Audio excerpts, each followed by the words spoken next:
E a pedagogia, Waldorf, se a gente pensar 100 anos atrás, Europa Central nasce no pós-guerra, numa época extremamente escura, onde tamanha destruição deu sua cara de uma forma nunca vista antes. E, de um lado, muito do que a gente vive hoje são consequências do que ocorreu na Primeira Guerra e antes também. E hoje também vivemos em épocas muito escuras, não só pelo que a Larissa já compartilhou aqui como nós, mas o momento que hoje o Brasil vive, nossa questão política é extremamente triste e drástica e lamentável.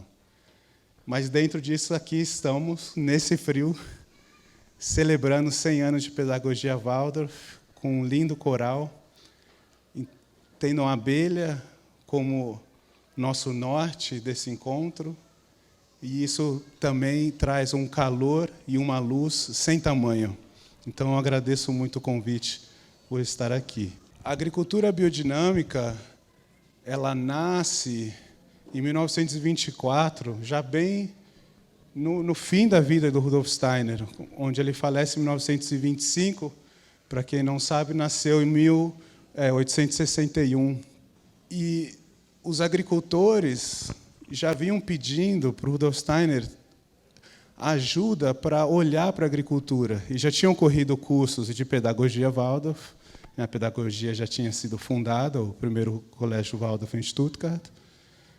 Já tinham ocorrido cursos para os médicos antroposóficos, mas no âmbito da agricultura ainda não tinha ocorrido nenhum curso formal. Já tinham ocorrido conversas pessoais entre Rudolf Steiner e certos agricultores, como, por exemplo, o Ernst Tegmann. E os agricultores estavam numa grande busca individual e uma grande busca atrás do Rudolf Steiner pedindo um curso agrícola. E é uma história muito bonita. O Rudolf Steiner, já no final da sua vida, já doente, uma quantidade impressionante de palestras, viagens, cartas escritas, livros escritos, tinha que encaixar um horário, uma data, para que um curso agrícola pudesse ocorrer. E ele finalmente ocorre, então, em 1924, em junho, o que foi nominado pelo próprio Rudolf Steiner como um verdadeiro festival de Pentecoste. E eu gostaria de ler uma carta de um jovem agricultor da época, o Emanuel Vogler, que devia ter mais ou menos 24, 26 anos de idade, uma carta que ele escreveu para o Rudolf Steiner. E, em si, para mim, toda a biodinâmica, que na época não foi chamada de agricultura biodinâmica, o curso agrícola, que consistiu em 8 palestras, simplesmente foi chamado de curso agrícola, que depois deu-se o título a essas 8 conferências de Fundamentos Espirituais para a Prosperidade da Agricultura, que é um título que eu acho reflete muito do que está ali contido nessas 8 palestras. Mas essa carta do jovem Manuel, para mim, ali já reflete toda a essência, beleza e profundidade da agricultura biodinâmica. Ela foi escrita em 1924, janeiro, após já de outras cartas e outros pedidos. Isso é importante se dar conta. Uma tradução, mais ou menos, aqui da original. Por favor, me perdoe, querido Herr Doktor. Depois de todas as nossas esperanças frustradas, focadas em receber orientação sobre a agricultura de você, eu, mais uma vez, recorro a você com o mesmo apelo. Enquanto ainda existir a possibilidade de um curso agrícola de acordo com os princípios científicos e espirituais da antroposofia, acredito que não devo deixar de insistir. Isso porque acredito que o cumprimento da minha esperança me possibilitará engajar em minha profissão de agricultor como um ser humano inteiro ou completo, e de uma maneira que esteja de acordo com o espírito e com a realidade. Quanto mais a ciência espiritual me permite tomar consciência das interconexões entre toda a existência e as coisas sobre as quais os sentidos físicos não podem nos dizer nada, mais eu sinto que os procedimentos da agricultura moderna são uma transgressão contra a natureza, da qual eu não posso participar, porque não acredito que poderia fazê-lo com total responsabilidade. Meu ponto de vista antroposófico me leva a acreditar que a tarefa e o trabalho do agricultor consiste na criação de condições para que as forças secretas da natureza ativas no reino mineral, vegetal e animal possam se desenvolver e aflorar de maneiras que, de outra forma, não poderiam. Ao mesmo tempo, o produto resultante de tal abordagem e relação é necessário para que, assim, a agricultura possa contribuir para a evolução plena e adequada da humanidade. Um jovem na Europa Central, de 24, 26 anos. Muitas vezes o que é colocado, da onde que brota a necessidade de repensar a agricultura e esse pedido a Rudolf Steiner foi que os agricultores estavam já notando uma perda de vitalidade nas sementes, nos campos e doença nos animais. Mas o que é muito profundo nessa carta do Emmanuel, que ele pede e ele percebe que algo a mais é necessário, uma compreensão, um outro tipo de consciência é necessário para que ele possa se engajar como agricultor na sua plenitude como um ser humano. E a tarefa do agricultor, ele já percebe que é criar condições para que a vida possa aflorar. E, a partir dessas condições, um alimento que contribuirá para a evolução da humanidade e de cada indivíduo. E, claro, isso se expande para a evolução da própria Terra como um ser vivo. É uma postura extremamente radical. O que hoje é o agronegócio, já não se pode falar que é uma agricultura, porque o âmbito cultural é inexistente. Uma monocultura de 20 mil hectares, 30 mil hectares, ou se pensar nesses dados colocados pela Larissa, uma Alemanha inteira em soja, não há cultura. Não há cultura porque não há seres humanos ali. A cultura que ali um dia existiu foi completamente destruída, junto com a biodiversidade. Mas se pode dizer que é um reflexo de uma qualidade de uma cultura, que é nociva à cultura.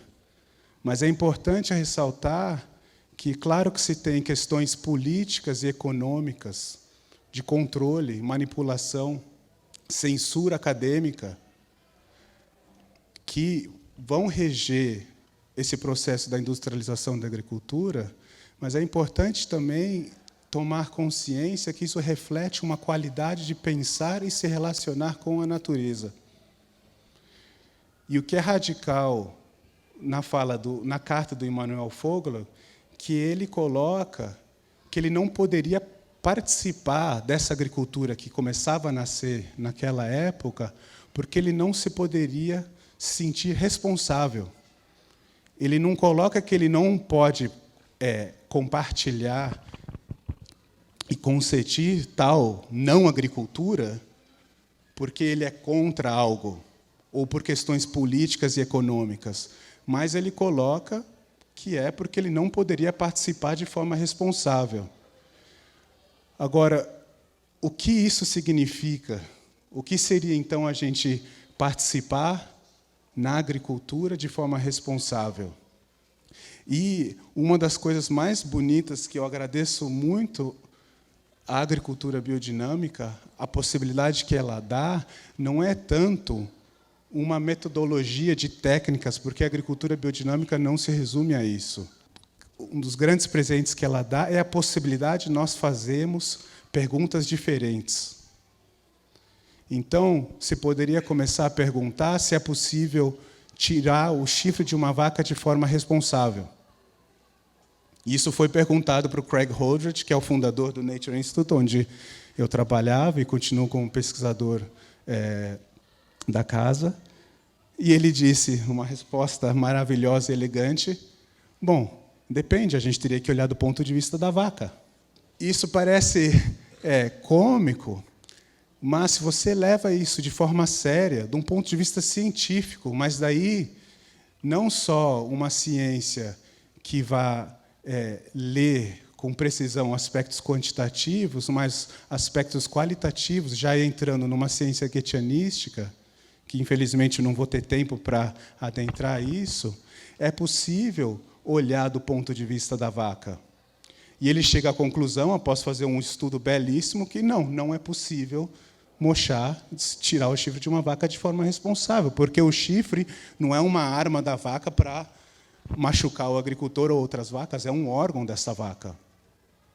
A gente poderia perguntar, daí, se é possível, com a questão da apis mellifera, se é possível produzir rainhas artificiais de forma responsável.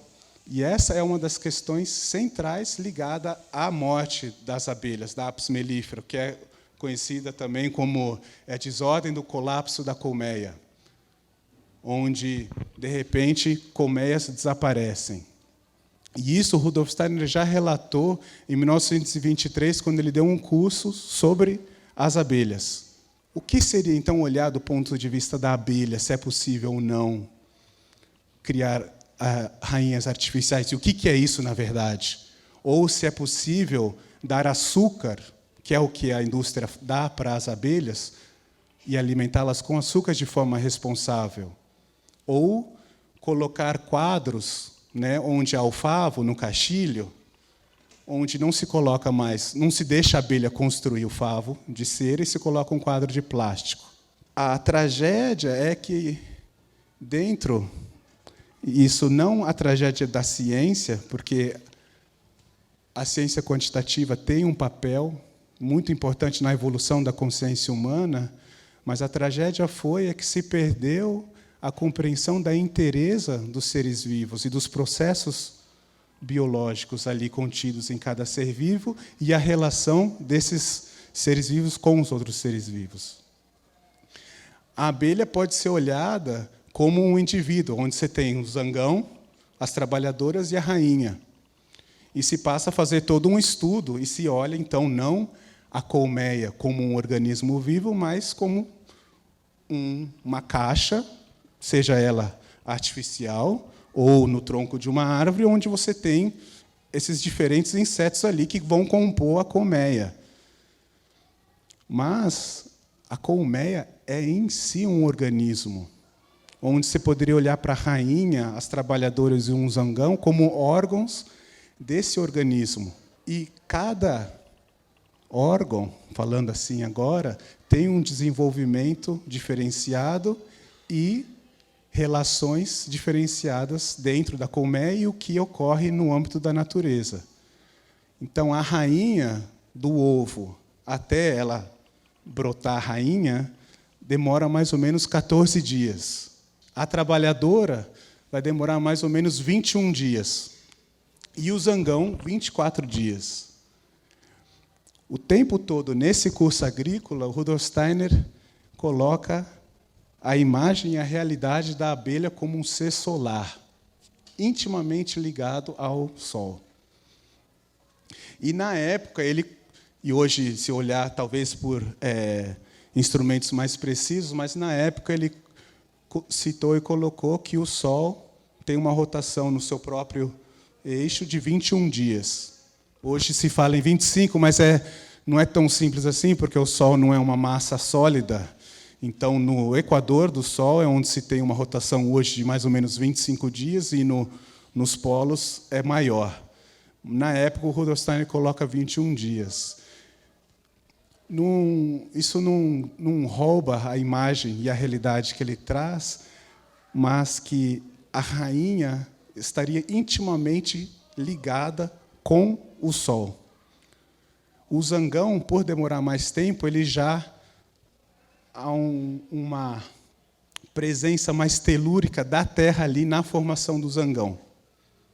E a trabalhadora está ali entre a rainha e o zangão. Lembrando que a trabalhadora é uma fêmea. Tanto a trabalhadora como o zangão, o ovo é colocado dentro dessas células hexagonais. Só que a rainha não. A rainha ela tem falando de forma simples, uma casinha na vertical e redonda.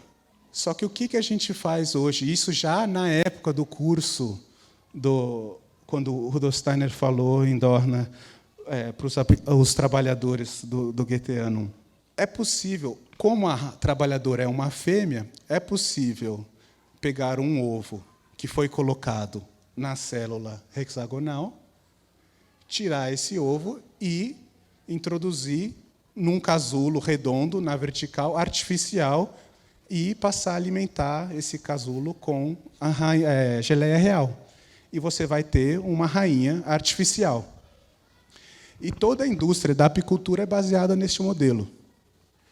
Se exporta a rainha da Itália, se manda para os Estados Unidos.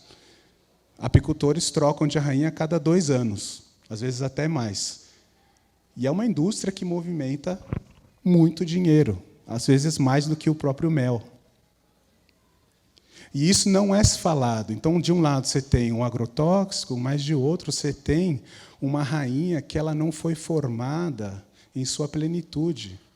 Há uma sabedoria ali contida no desenvolvimento da colmeia, que há uma diferença. E essa sabedoria, não uma sabedoria humana, mas a sabedoria da natureza, da escolha da rainha, se ela vai colocar um zangão, um ovo para se brotar um zangão, ou uma trabalhadora, ou esse momento de decisão de se criar um casulo diferenciado para a rainha. Na apicultura biodinâmica, isso é completamente proibido, mas a proibição não, ela é uma palavra inadequada dentro da agricultura biodinâmica, porque não há necessidade de proibir, porque o apicultor biodinâmico ele vai perceber que ele não pode fazer isso de forma responsável, porque vai contra a essência dessa colmeia, dessa abelha. E teriam outros exemplos. A beleza da abelha, que é a casa dela, a cera, é suada por ela. Brota do corpo da abelha. A cera, então, se olha para a cera como o corpo da abelha. É suada, não é que ela coletou isso de fora. E a gente não, porque eu espero que ninguém esteja fazendo isso, mas a indústria, na lógica esdrúxula e limitada, pensa que, bom, para produzir a cera, a abelha vai ter que comer mais mel. Então, nós vamos ter menos mel para vender, então vamos colocar quadros de plástico, assim ela não precisa produzir essa cera. E eu poderia dar inúmeros outros exemplos. Por uma questão de tempo, eu não vou poder entrar. Na minha formação de agricultura biodinâmica, eu tive uma experiência muito bonita com o trabalho com as abelhas, onde a maneira mais saudável de se, então, procriar novas colmeias é a partir do enxame. E o enxame de uma abelha é uma coisa maravilhosa. Vão se dar em dias ensolarados e, de repente, começa a sair como se fosse uma barba da colmeia, fica cheia e ela sai num voo. E você anda no meio, principalmente nos Estados Unidos, que era a abelha europeia, a gente trabalhava sem proteção alguma. E você anda no meio de tudo aquilo e a gente estava na plantação, na lavoura, e, de repente, alguém gritava, enxame! E a gente saía correndo. E daí pegava um tambor ou uma panela, panela não, um tampão, e começava a bater assim.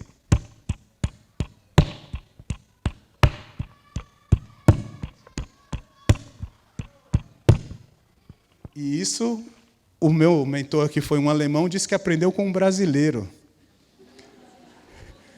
Não a batucar, mas a ideia ou o convite é que esse enxame, que vai estar com a rainha no meio, não se acople num galho muito alto. E que é para trazer esse enxame um pouco mais para baixo. E você tem uma imagem linda. Se a colmeia é um organismo, você tem um processo de escarnação e encarnação. Então, ao fazer isso, e aconteceu isso inúmeras vezes, onde o enxame não ficava tão alto, e daí a gente chegava com uma outra caixa, e, de repente, sacudia aquele galho com aquela massa de abelhas e a rainha lá dentro. E se a rainha estava lá dentro, a gente vira a caixa, e daí as trabalhadoras colocam as bundinhas dela para fora e começam a abanar as asinhas para dizer que a rainha está lá dentro. E daí isso a gente guardava essa caixa numa sala escura e no dia seguinte introduzia numa nova caixa. E tem inúmeras outras coisas, modelos de caixa que vão olhar a partir da perspectiva da abelha e buscar uma relação. Então, para mim, a agricultura biodinâmica, no cerne dela está a relação entre o ser humano e a natureza. E não só a relação, mas a nossa responsabilidade perante toda a criação. Então, não é tanto o foco em se ter um alimento sem veneno, mas nessa busca de se buscar condições, é como que eu contribuo para a velhice da abelha, para a tomateza do tomate, para a vaqueza da vaca, para que eu possa criar condições que cada ser ali presente, mas também a paisagem agrícola, possa ser algo que ela ainda não é. E isso requer uma outra relação e uma outra qualidade de pensar que já toca daí no âmbito da imaginação, que pertence ao mundo da educação. Criarmos condições para que um pequeno, uma pequena, possa ser aquilo que ele ainda não é. E essa imaginação é o nosso amor, que o amor não é cego. O amor, quem ama, a gente não está cego, mas a gente consegue ver aquilo que ainda não é e o que está ali. Então, o agricultor e esse âmbito cultural que promove a cultura, o vir a ser da cultura, e o vir a ser do mundo, e aquilo que algo ainda não é. E, para encerrar, eu gostaria de ler, então, para dialogar com esse essa frase e carta do Emmanuel, e aqui, mais do que nunca, faz mais sentido ainda depois da história que eu escutei hoje de manhã. É uma frase do Kakuzo Kukara, que está contido no livro do chá, um livro belíssimo, que coloca um outro olhar para o que está acontecendo no mundo hoje. E eu espero que o que eu falei até agora dê possibilidades para olharmos para a agricultura de uma forma ativa, no que toca agora o que é dito aqui. Vocês não notaram que as flores silvestres tornaram-se mais raras a cada ano que passa? Quem sabe, seus sábios mestres aconselharam-nos a partir, até que os homens tornem-se mais humanos. Talvez elas tenham emigrado para o céu. Não notaram que as flores silvestres tornam-se mais raras a cada ano que passa? Quem sabe seus sábios mestres aconselharam-nas a partir, até que o homem torne-se mais humano. Talvez elas tenham emigrado para o céu. Obrigado.